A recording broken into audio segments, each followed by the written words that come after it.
Olá, seja muito bem-vindo e bem-vinda a mais uma live do PDR, o Por Dentro dos Resultados. Para quem não conhece, o PDR é um projeto do Infomoney que convida CEOs, CFOs e diretores de empresas de capital aberto no Brasil e no exterior para comentarem os resultados dessas empresas e as expectativas de negócios. Nessa temporada, estamos falando sobre o quarto trimestre de 2021 e o acumulado do ano passado, bem como o que esperar de 2022. Meu nome é Giovana Suto, eu sou repórter do Infomoney e vou acompanhar vocês neste bate-papo com o Açaí.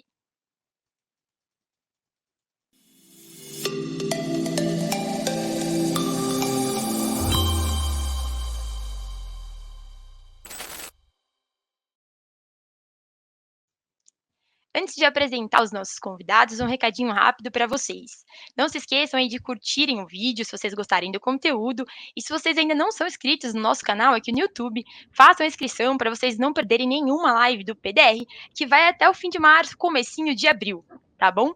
Sem mais delongas, eu quero chamar então Belmiro Gomes, CEO da Açaí, e Daniela Sabag, CFO do Açaí. Sejam muito bem-vindos e obrigado aí por aceitarem o nosso convite. Obrigado, Giovana. Queria mandar uma boa tarde a todas, boa tarde a todos. Agradecer o convite da Infomoney para participar do PDR. E a Giovana, eu sou Belmiro Gomes, CEO do Açaí Atacadista. Comigo vai estar hoje a Daniela Sabá. Dani. Boa tarde a todos. Obrigada, Giovana. Obrigada, Infomoney, por essa oportunidade da gente contar um pouquinho mais dos resultados recentes. Legal, vamos começar então? E para a gente começar, eu vou deixar esses minutos iniciais para vocês apresentarem os principais números, destaques aí do quarto trimestre e também fazer esse balanço resumido aí de 2021. Perfeito. Se puderem subir a apresentação, o objetivo é fazer uma apresentação rápida para privilegiar eventuais perguntas que a Giovana tenha. Deve avançar para o próximo slide. Falando sobre quarto trimestre de 2021, segundo ano que termina, da pandemia, um período que trouxe, bastante movimentos, bastante comportamentos, não normais do consumidor e também do público, pessoa jurídica, A gente teve a disrupção de várias cadeias produtivas e muitas mudanças que, obviamente, nem precisamos falar dos hábitos de consumo durante a pandemia. Tanto que por isso que a gente está apresentando, e fez a apresentação dos números de 2021 junto com os números de 2020, uma vez que o biênio de 2020-21 ele fecha o tempo da pandemia. Então, a companhia, o Açaí, que opera, acho que, não sei se o pessoal tanto que conhece, opera no formato de atacado de autosserviço, conhecido também popularmente como atacarejo, que atende ao abastecimento, compras abastecedoras de pessoas jurídicas e também compras de pessoas jurídicas e compra abastecedoras de pessoas físicas. Então, nós atendemos desde a pessoa que compra para sua casa, o restaurante, a lanchonete, padaria, hotel, quitanda, igreja, uma série de estabelecimentos e além do consumidor final. Então, obviamente, setor alimentar, que é a nossa categoria principal que nós trabalhamos, ele teve efeitos muito positivos no início da pandemia e nós podemos observar de perto tanto os impactos da inflação, como também impactos na renda do consumidor. No total dos 2 anos, a companhia teve um crescimento muito expressivo, de mais de 50%. Totalizamos 45, quase 46 bilhões de reais de faturamento em 2021. E esse movimento todo, boa parte dele, ele vem pelo aumento de venda na base mesmo as lojas, mas também por um forte plano de expansão que a companhia vem executando. O Açaí, para que vocês tenham uma ideia, era uma empresa com 14 lojas em 2010, fechamos 2021 com 212 lojas, foram inauguradas em 2021 28 novas unidades e 19 unidades que foram inauguradas em 2020.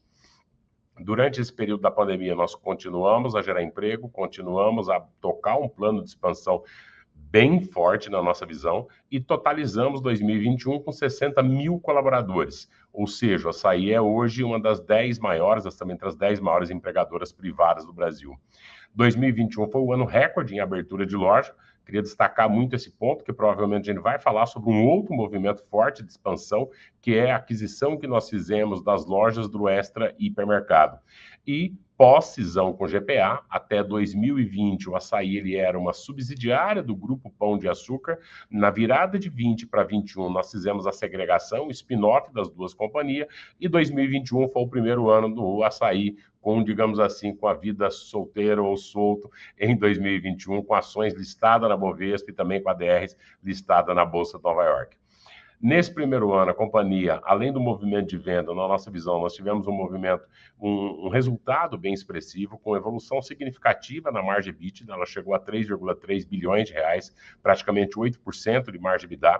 A Daniela Sabal vai falar um pouco mais, né? Boa parte do nosso EBITDA ele é convertido mesmo em geração de caixa, o que sustentou os investimentos da companhia e que permitiu sustentar tanto o plano de expansão que nós fizemos, como também o novo projeto que nós temos pela frente. A companhia totalizou o ano com 1,6 bilhões de lucro líquido, um aumento de 60% em relação ao ano passado, ao ano anterior, com um percentual de 3,8%.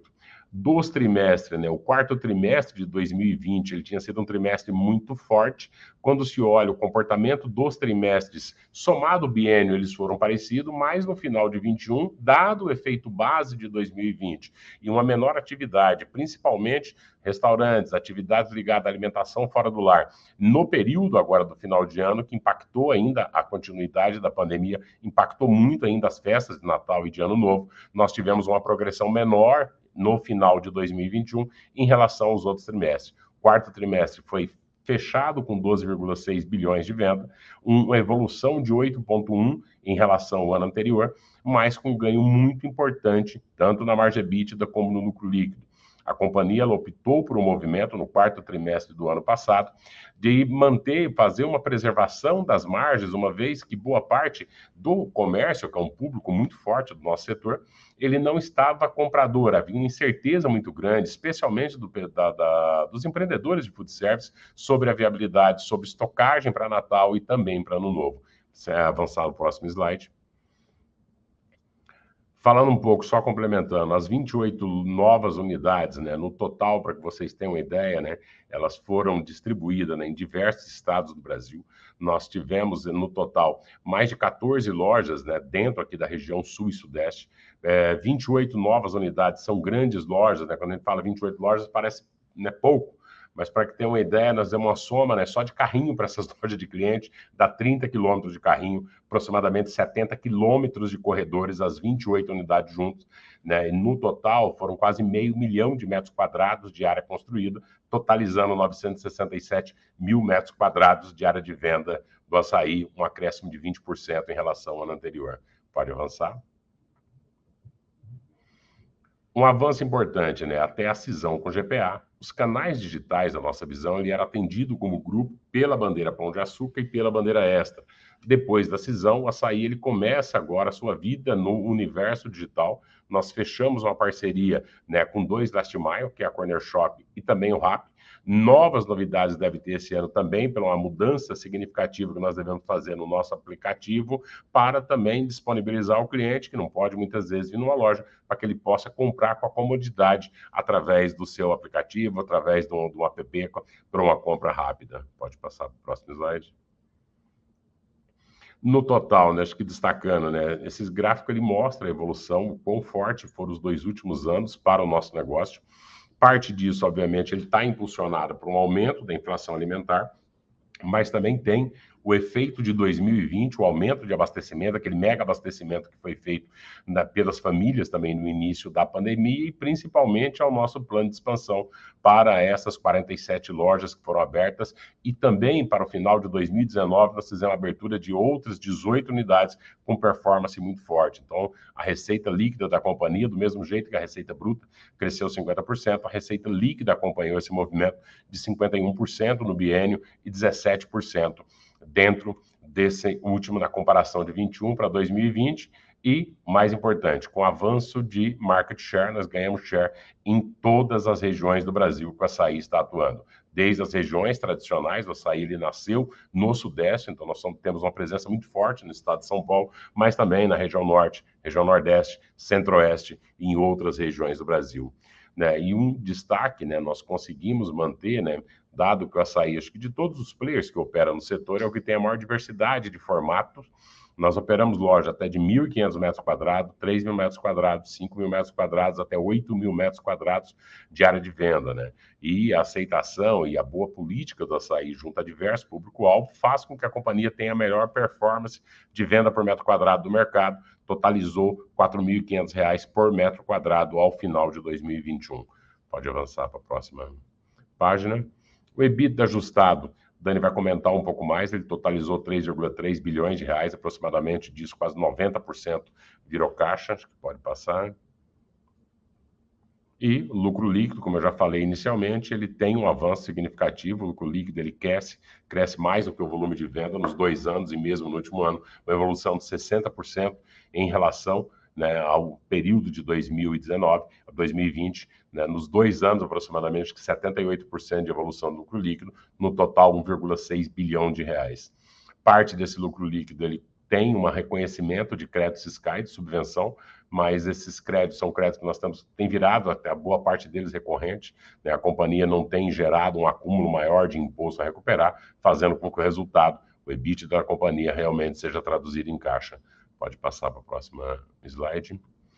E acho que o grande, né, movimento, né, eu acho que o movimento da aquisição dos pontos do Extra, acho que talvez seja um dos movimentos mais importantes no mercado alimentar brasileiro nos últimos anos, uma vez que o Extra, o GPA, encerrou as operações de hipermercado.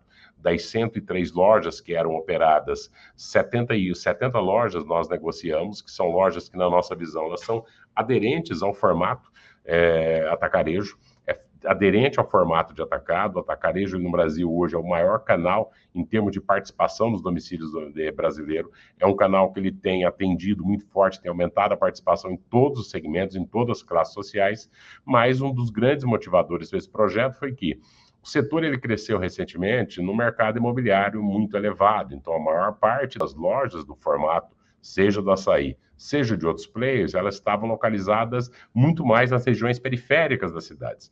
Então, havia uma barreira imobiliária muito grande para você conseguir, seja por preço do imóvel, disponibilidade do imóvel, aprovação de projeto, colocar loja perto de regiões mais adensadas, em regiões mais centrais. Então, na nossa visão, uma das dificuldades para isso até já um tempo atrás era que a experiência de compra do atacado acabava não sendo muito boa para as classes sociais mais elevadas. Isso, na nossa visão, foi corrigido. Hoje a experiência de compra de uma loja nova, ela atrai o consumidor da classe A, atrai o consumidor da classe B. Nós nos inspiramos muito com o que você vê dentro do mercado americano feito pela Costco, onde todos compram, independentemente da sua classe social, mas havia uma barreira de disponibilidade de loja próximo das regiões centrais. Ao passo de que os pontos do hipermercado do Extra, eles eram muito bem localizados, são lojas que foram feitas há 30, 40 anos atrás, onde a localização, a disponibilidade dela era muito melhor. Então, por isso, um dos grandes motivadores, a gente deve explicar um pouco mais nas perguntas, para essa transação. Nosso objetivo, né? 40 lojas vão ser inauguradas ainda esse ano, as lojas foram todas fechadas no final do ano. O negócio que foi feito com o GPA, o Assaí, ele pegou as lojas sem estoque, sem passivo, as lojas que eram adequadas para a conversão no formato, e no segundo semestre desse ano nós já vamos iniciar o período de reabertura dessas lojas.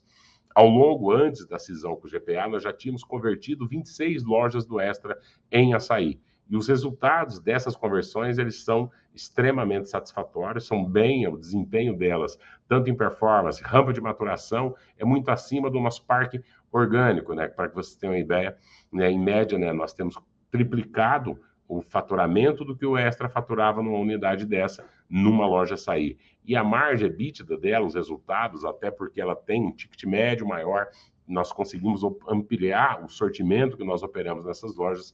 Então, com isso, a gente consegue ter uma margem EBITDA em torno de 150 bips, melhor do que o parque orgânico que nós operamos.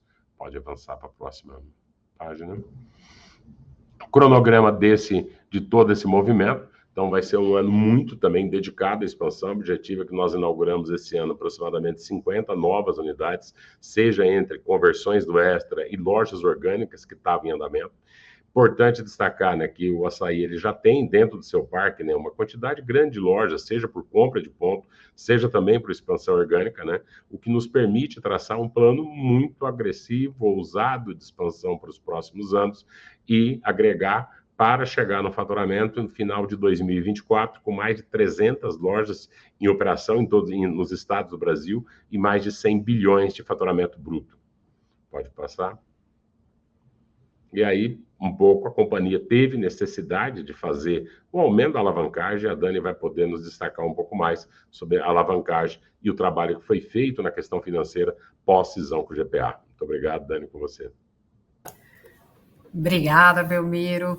Bom, a gente traz aqui nesse slide um pouco dessa visão que o Belmiro comentou, e a gente fala um pouquinho, né, o resumo dos financiamentos realizados ao longo de 2021.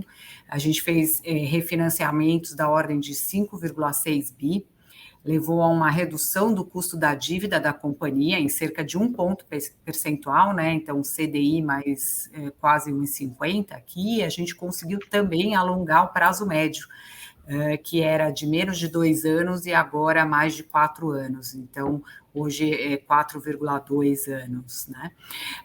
A gente também nesse movimento, a gente reforçou o caixa da companhia. Como o Belmiro salientou, a gente tem um projeto importante, que é a conversão das lojas de Extra Hiper em Assaí. Então, para fazer face a todos esses investimentos, a gente realizou outras captações que totalizaram a ordem de 2,8 bi. Né, que não tem reflexo na dívida de 2021, mas vocês já vão ver esse movimento dessas captações em 2022. E também aqui, como o Belmiro também já reforçou, o nosso modelo de negócio, ele permitiu que a gente registrasse uma forte geração de caixa, de quase 3 bi, né? Esse é o que vocês podem observar aqui do lado direito do slide. Então, ele cresce cerca de 1 bi em relação ao ano anterior. E a gente também observa que teve um alto nível de investimento, né, quase 3 bilhões, 2,9 bi precisamente, sendo 1 bi referente à aquisição dos pontos comerciais do Extra e 1,9 bi dos investimentos. E isso é praticamente 1,6 bi maior do que 2020. Então, a companhia, de fato, fez um investimento muito maior, que a gente consegue ver aí nessa variação da dívida líquida de um ano para o outro, mas em patamares aí bastante confortáveis, patamar de 1,9 vezes em relação ao que foi em 2020 de 1,7. Então, acho que esses são os pontos principais aqui desse slide. Eu vou aproveitar também e falar um pouquinho das nossas iniciativas de ESG. Bom, o Assaí vem fazendo um trabalho muito forte em diversos âmbitos aqui relativos a ESG, e aqui a gente traz alguns destaques dessas iniciativas, e ao longo de 2021 a gente fez uma forte redução, por exemplo, nas nossas emissões de carbono. Hoje, mais de 90% da energia da companhia vem dessas fontes renováveis, né, um trabalho grande. Nós temos hoje lojas, praticamente toda a cobertura são feita com painéis fotovoltaicos. É um tema que nós temos buscado aprimorar a cada dia, desde a questão dos gases refrigerantes até o uso de CO2 em alguma das nossas lojas.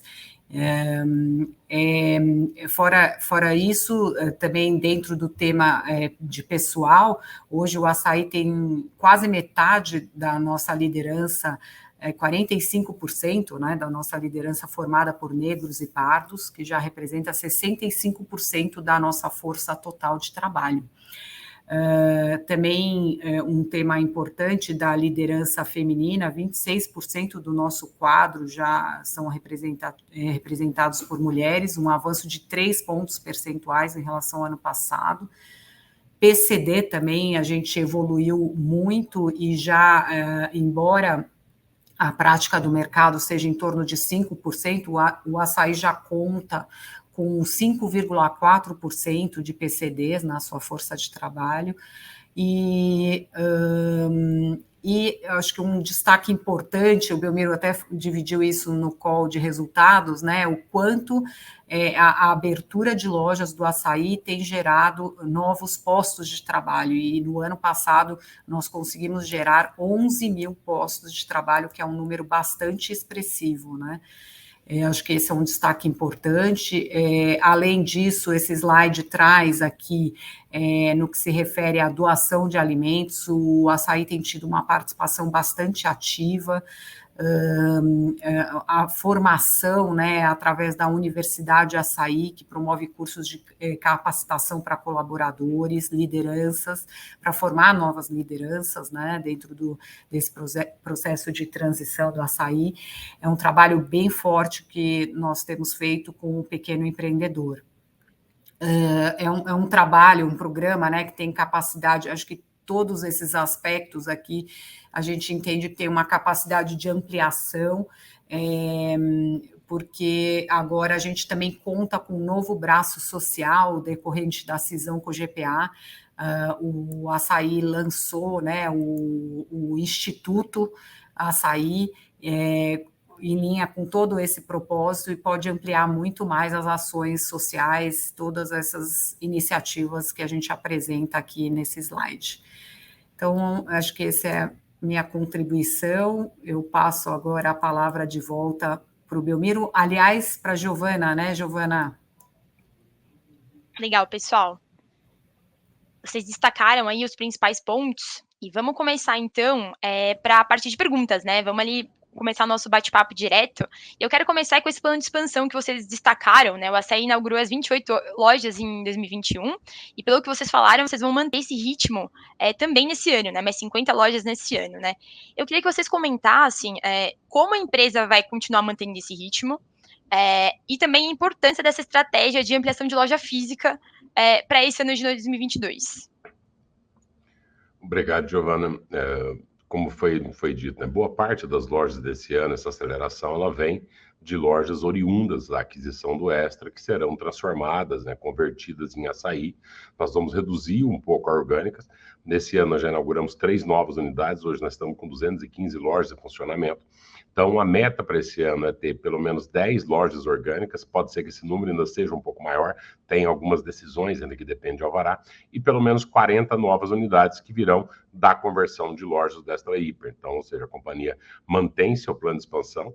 A diferença, né, acho que a grande diferença é que, embora hoje a companhia seja a 10ª maior empregadora privada do Brasil, com faturamento da casa de 45 bilhões de reais, atendemos, para ter uma ideia, você ter uma ideia, passa nas nossas lojas por mês aproximadamente 35 a 36 milhões de pessoas, em 18 milhões de tickets. Quando você vai para as regiões centrais das cidades, de capitais de estado, que o Açaí já tem uma presença muito forte, você não tem uma loja, ou não tem uma loja do modelo novo que nós operamos. Por quê? Porque o período de expansão do Açaí, ele pega um período com o mercado imobiliário muito aquecido, muito elevado o preço do metro quadrado, e que com esse projeto agora, na nossa visão, nós conseguimos fazer uma penetração da marca em regiões que tem mercado, que tem cliente com vontade de comprar, mas que nós não tínhamos uma loja próxima, Giovana.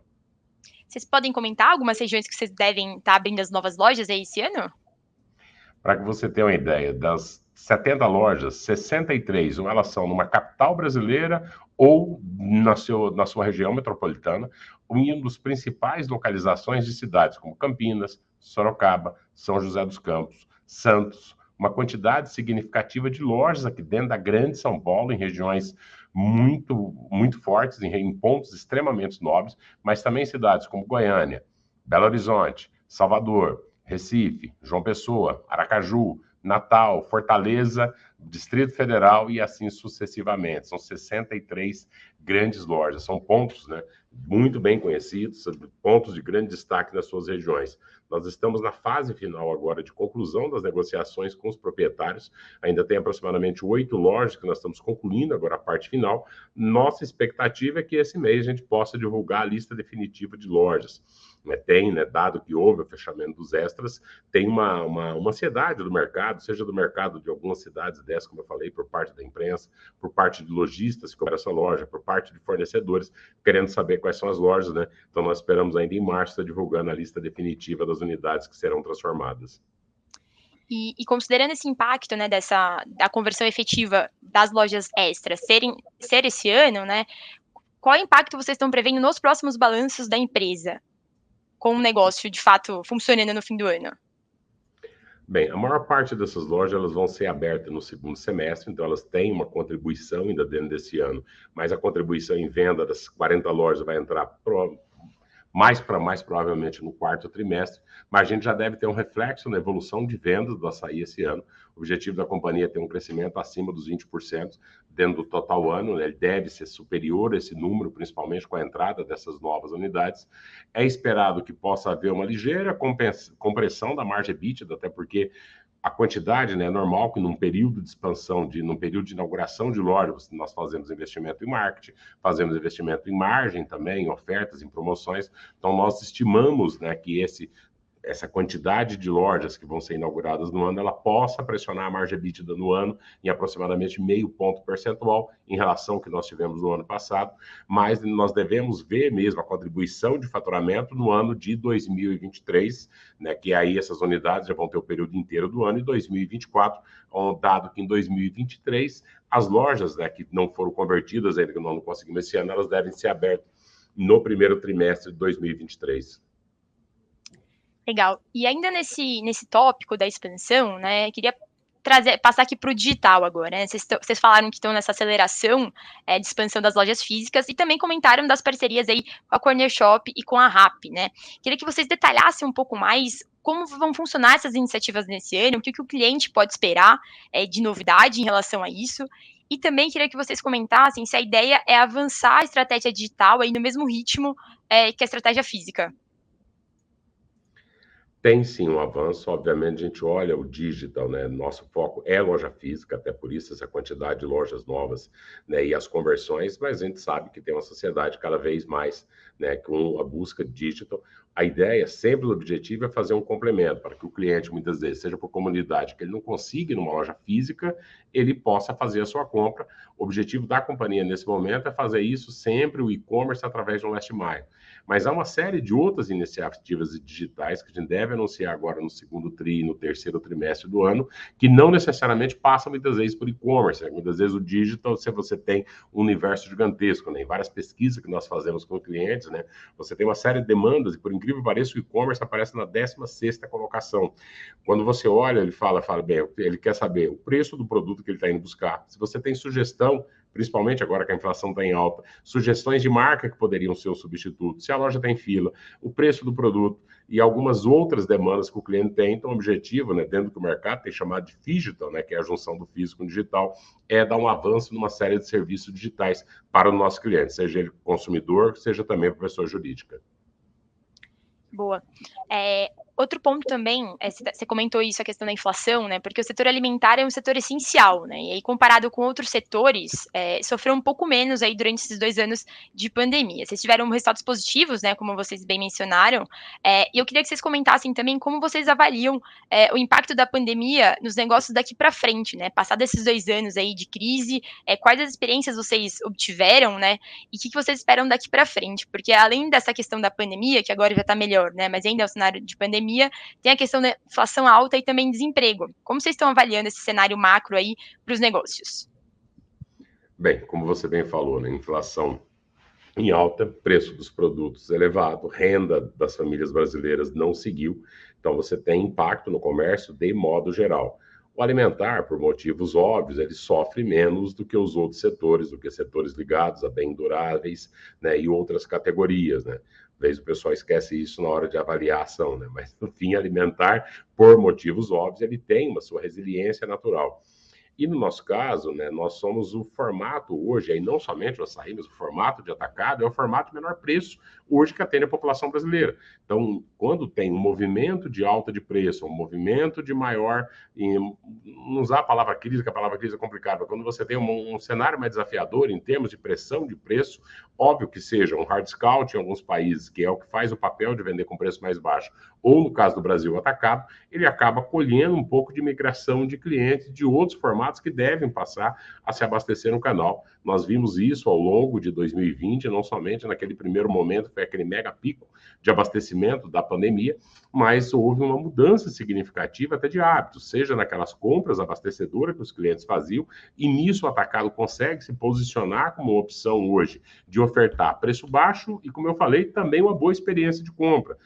Foram feitas uma série de mudanças dentro do layout de uma loja, no sortimento de produtos, para que o cliente pudesse, além de ter preço, ele também pudesse ter uma experiência de compra agradável, ele conseguisse encontrar as marcas, um universo de marca. Então, foi feita uma ampliação significativa também, né, na quantidade de itens disponíveis, né? Muito dessas mudanças, na nossa visão, ela veio para ficar. A questão da inflação, né? Assim, a pandemia, como eu falei no início, né, ela disruptou uma série de cadeias. Nós tivemos produtos, né, que em vários setores que nem nós trabalhamos, que a gente viu alta de preços extremamente significativas. É uma questão quase que mundial nesse momento. Infelizmente, agora em 2022, é quando você tem um arrefecimento da pandemia, a gente tem hoje um conflito que deve acabar impactando também commodities, a elevação dos preços de combustível. Infelizmente, ele vai colocar pressão no alimentar novamente. Tanto que nós temos visto, eu destaquei isso na divulgação de resultado do terceiro trimestre de 21 e no quarto, a questão do trade-down. Então, hoje você observa 2 grandes trade-down. Então, você tem o cliente que ele está saindo de outros canais, seja de canais de lojas físicas, de supermercados, de hipermercados, e buscado o preço mais baixo do atacado. E também nós temos visto o nosso cliente, que é o cliente atacado, também feito trade-down de marcas, buscado opções mais baratas dos produtos que ele consome, seja através da troca de marca e, em alguns casos, também pela compra de embalagens menores. Então, nesse movimento, né, desse ano, né, tanto que nós observamos no final de 2021 e para 2022, de maior desafio para a população conseguir equilibrar seus gastos. Na nossa visão, nosso setor ele deve ser um ponto de apoio importante, seja para esse empreendedor que vai estar voltando agora no período da pandemia, seja também para os consumidores que querem economizar. Para os empreendedores, expectativa é que, principalmente, coisas ligadas à atividade de lazer, alimentação fora do lar, guardadas proporções pelo impacto também de perda de renda que a população teve, há uma ânsia, acho que, de voltar para que esses serviços também. Então, nós temos uma expectativa positiva, é difícil cravar. Nós estamos hoje, né, agora em março, já esperando talvez o final não o final da pandemia, mas a caracterização como endemia, que poderia levar a uma maior atividade de eventos festivos, de festas, encontros, ida para a praia e uma série de outros eventos que também, na nossa visão, nos favorece. É uma expectativa que a companhia tem. Na medida que a pandemia seja classificada como endemia, esse setor ele possa voltar mais fortemente às suas atividades. Legal. Daniela, você quer trazer algum destaque adicional diante desse cenário macro aí mais desafiador, né? Continuamente aí desafiador para esse ano? Giovana, como o Belmiro deu a visão, né, do cliente, do ambiente das nossas lojas, né, e acho que aquele slide que eu apresentei no início, que fala um pouco de como a gente procurou se antecipar também a um período também de mais volatilidade de mercados e tudo, fazendo as nossas captações antecipadamente. Então, é um cenário de juros mais elevados e a gente procurou se antecipar. Acho que do lado financeiro, complementando o que o Belmiro, reforçando, né, o que eu já tinha apresentado, esse foi o nosso tema. Legal. Passando aqui para um tópico de concorrência, né, vocês, como mencionaram ali na apresentação, vocês tiveram esse aumento de market share, né, em 2021. Eu queria que vocês comentassem como vocês avaliam essa performance de aumento de share em 2021, diante dos desafios ainda de pandemia, um pouco pior do que a gente está agora ou deve passar nesse ano, e qual é o grande objetivo desse ano em termos de market share, de concorrência, o que vocês estão esperando aí para esse ano? Bem, nós tivemos 2 movimentos no ano passado, que foi uma mexida de share dentro da categoria alimentar. O próprio setor nosso, ele aumentou participação em relação aos outros formatos, a super, hipermercado. Então, para nós, acho que na nossa visão, graças à proposta de valor, o desempenho que nós tivemos nas lojas abertas, principalmente na expansão, propiciou o ganho em todas as regiões. O objetivo, obviamente, esse ano é continuar ganhando, seja na base total, seja na base mesmas lojas. Vai ser um período mais competitivo. A inflação, restrição de renda, ela coloca pressão em todos os operadores, em todos os formatos, e aí no varejo, no comércio, de modo geral, mas na nossa visão também da companhia, os ganhos de escala que nós conseguimos ter, o fato de operar em diversas regiões do Brasil, faz com que a companhia consiga passar por esse período e, ao contrário, né, e aí, ou seja, ainda um ponto positivo, nós estamos nesse momento com preocupações de abertura de loja, de massa de investimento, de compra de equipamento, de ampliação de quadro de colaboradores, de aumento de horas de treinamento, o que faz com que a companhia, na nossa visão, esteja num momento até diferenciado em relação ao mercado como um todo. Então, há uma expectativa muito forte de 2022. O objetivo, obviamente, é continuar ganhando espaço e continuar sendo melhor do que a concorrência. Legal. E diante desse plano de expansão, né? Mesmo com esse plano de expansão, na verdade, vocês estudam alguma fusão ou aquisição para esse ano, ou enfim, para um futuro próximo, ou por enquanto não?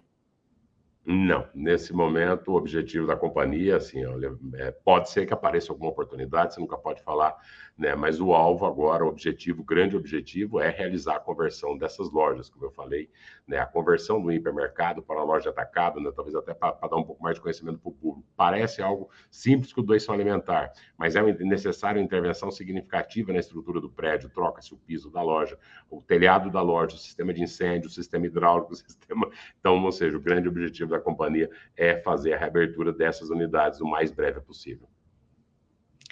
Outro destaque ali da apresentação que a Daniela trouxe foi a questão do ESG, né? Foi um dos princípios da gestão ali do Assaí, essa questão do ESG. Daniela, eu queria que você comentasse um pouquinho, aprofundasse, se esse avanço em ESG que a empresa vem trabalhando tem um pouco a ver com o desejo de cliente sobre o tema, bastante investidores também acabam cobrando mais as empresas para se posicionarem sobre isso. Queria que você comentasse, né? Por que é importante esse tema para o Assaí e se vocês acham que isso é de fato um diferencial em relação à concorrência.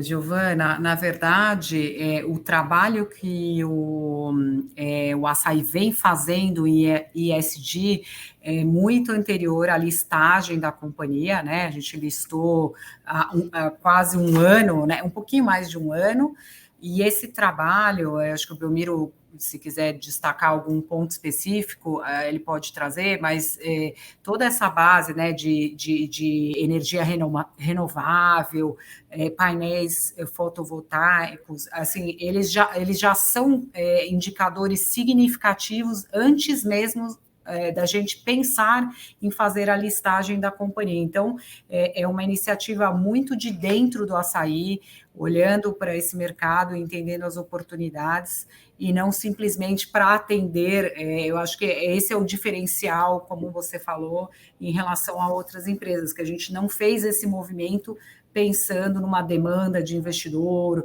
ou qualquer outra coisa, mas sim muito anterior a isso, né, Belmiro? Não sei se você quer adicionar algum comentário sobre isso. Não, Daniel, acho que está perfeito. Obviamente, as demandas de ESG, Giovana, aumentaram muito, mas o Assaí, né, primeiro, né, alguns pontos, como, por exemplo, a questão do PCD, há 10 anos atrás, o Assaí já tinha quase praticamente a cota. Então, ou seja, tem uma série de iniciativas, a questão da universidade, a questão da diversidade, de promover o ambiente, né, o papel da empresa com responsabilidade social.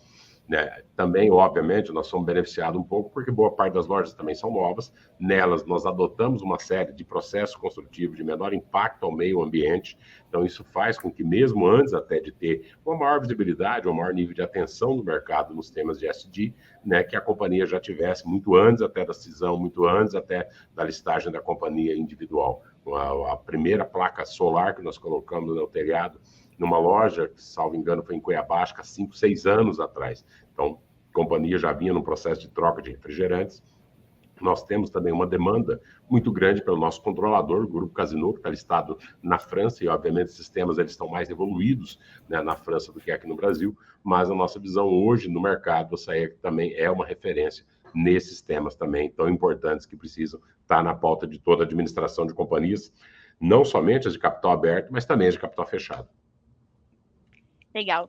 Nosso tempo aqui está acabando, mas eu quero passar aqui sobre um último tópico bastante popular entre os investidores, né, que são os dividendos, ali, os rendimentos, né. No último trimestre, houve a distribuição de dividendos no valor de 224 milhões e 56 milhões de JCP, né, no Assaí. Queria que vocês comentassem sobre se a empresa quer manter esse patamar de dividendo, como vocês veem isso, considerando que hoje, né, vocês estão listados aí na Bolsa, vocês querem manter esse patamar de dividendo, e se vocês pensam em alguma estratégia focando nisso, né, considerando, isso, que o investidor gosta do dividendo e considera isso na hora de investir. Giovana, nossa política de dividendos é 25% de distribuição do lucro. Como você falou, esse valor de 224 milhões serão submetidos à Assembleia agora do dia 28 de abril. Né? Nós pagamos desses 224, 56 milhões líquidos, né, de JCP, tá? E 168 na forma de dividendos. A companhia deve seguir, né, com essa política de 25%, mas o que eu gostaria de destacar é que a companhia tem sido um destaque, né, no crescimento com rentabilidade, né, uma companhia que aí, frente a toda essa expansão que o Belmiro destacou, né, a gente felizmente tem conseguido crescer com rentabilidade, então acho que esse é um diferencial nosso, apesar da gente seguir com a política de 25%, a gente tem sido uma companhia que entrega a melhor venda por metro quadrado do setor, né? Então, nossos indicadores de produtividade, de eficiência, eles são bastante elevados. Então, é essa perspectiva aí que a gente traz para frente para o nosso investidor. E como a gente destacou, né, Belmiro, um investimento muito elevado em projetos que vão trazer um retorno para o acionista também muito elevado, né? Então, esse projeto Extra, que é um projeto, né, que o Belmiro defendeu muito e a gente felizmente está aí no processo para inaugurar mais de 40 lojas esse ano, eles vão criar muito valor para o nosso acionista, né? Então, independente da gente não estar aumentando nossa política de dividendos, Giovana, eu acho que o destaque fica para quanto esse projeto vai criar de valor para o nosso acionista. Isso é muito importante para os nossos investidores ficarem atentos. Legal. Belmiro, você quer complementar? Acho que um ponto, né, tem que olhar, né, a questão dos dividendos, mas tem que olhar assim, imagina, a companhia, ela praticamente triplicou de tamanho nos últimos 3 anos ou 4 anos, e tem o objetivo de duplicar de tamanho também.